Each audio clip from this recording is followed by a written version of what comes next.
दिल्ली के सीएम अरविंद केजरीवाल ने इस्तीफा दे दिया। आम आदमी पार्टी की नेता आतिशी अब उनकी जगह दिल्ली की मुख्यमंत्री बनेंगी।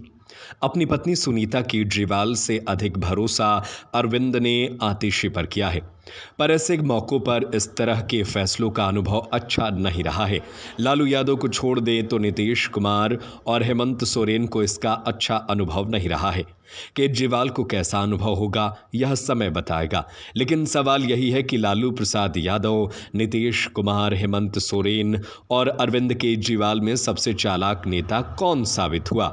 बिहार में 2 बार ऐसे मौके आए जब सीएम रहे नेताओं को सत्ता की चाबी दूसरों को देनी पड़ी। लालू यादव ने चारा घोटाला में जेल जाने से पहले मुख्यमंत्री की कुर्सी अपनी पत्नी राबड़ी देवी को सौंप दी थी। उनका यह प्रयोग सफल रहा। 2 दशक बाद नीतीश कुमार ने भी यही प्रयोग दोहराया। वर्ष 2014 के लोकसभा चुनाव में जब जेडीयू को सिर्फ 2 सीटों पर जीत मिली तो नीतीश कुमार ने अपने भरोसेमंद साथी जीतन राम मांझी को सीएम बनाया और खुद 2015 के विधानसभा चुनाव की रणनीति बनाने में मशगूल हो गए। बाद में उन्हें मांझी से कुर्सी वापस लेने में जिस तरह पापड़ बेलने पड़े उसका अनुभव उन्हें अब भी याद होगा। लालू यादव की पार्टी आरजेडी के साथ रहते हुए भी झारखंड के सीएम हेमंत सोरेन ने उनका अनुसरण नहीं किया। वे भी नीतीश कुमार की तरह ही गलती कर बैठे। अपनी गलती का उन्हें नीतीश से भी अधिक खामियाजा भोगना पड़ा। हेमंत ने पार्टी के सीनियर लीडर और अपने परिवार के करीबी चंपाई सोरेन को अपनी गिरफ्तारी के वक्त सीएम की कुर्सी सौंप दी। हालांकि वे चाहते तो अपनी पत्नी कल्पना सोरेन को कमान सौंप सकते थे। कल्पना का नाम तब बड़ी तेजी से मीडिया में उछला भी। नतीजा सबने देखा। चंपाई ने हेमंत को बेल मिलने पर उनकी कुर्सी वापस तो कर दी, लेकिन इसे अपने अपमान से जोड़कर उन्होंने पार्टी ही छोड़ दी।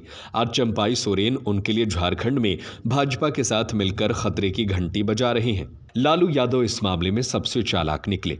उन्हें जब लग गया कि चारा घोटाले में उनका जेल जाना निश्चित है, तो आरजेडी विधायकों को विश्वास में लेकर अपनी पत्नी राबड़ी देवी को सीएम बनवा दिया।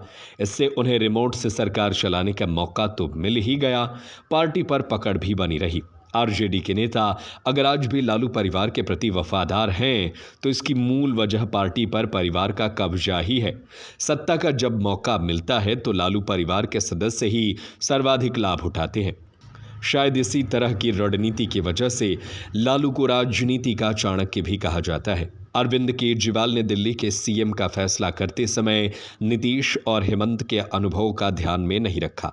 हालांकि उनके पास भी अपनी पत्नी सुनीता केजरीवाल को सीएम बनाने का विकल्प मौजूद था। अव्वल तो अरविंद केजरीवाल का इस्तीफा ही बेमौसम हुआ और दूसरे उन्होंने आतिशी पर अधिक भरोसा कर उन्हें सीएम बना दिया। आतिशी उनकी उम्मीदों और भरोसों पर कितनी खरी उतरती हैं यह तो समय बताएगा, लेकिन बिहार झारखंड के अनुभवों को देखकर संशय तो पैदा होता ही है। वैसे भी माना जाता है कि सियासत में कोई किसी का सगा नहीं होता। विश्वास न हो तो शरद पवार के परिवार को ही देख लीजिए। परिवार के जिस सदस्य अजीत पवार को उन्होंने उंगली पकड़कर राजनीति में चलना सिखाया, सत्ता के लिए उसी अजीत पवार ने शरद पवार को लंगड़ी मार दी और पार्टी तोड़कर बीजेपी के साथ चले गए।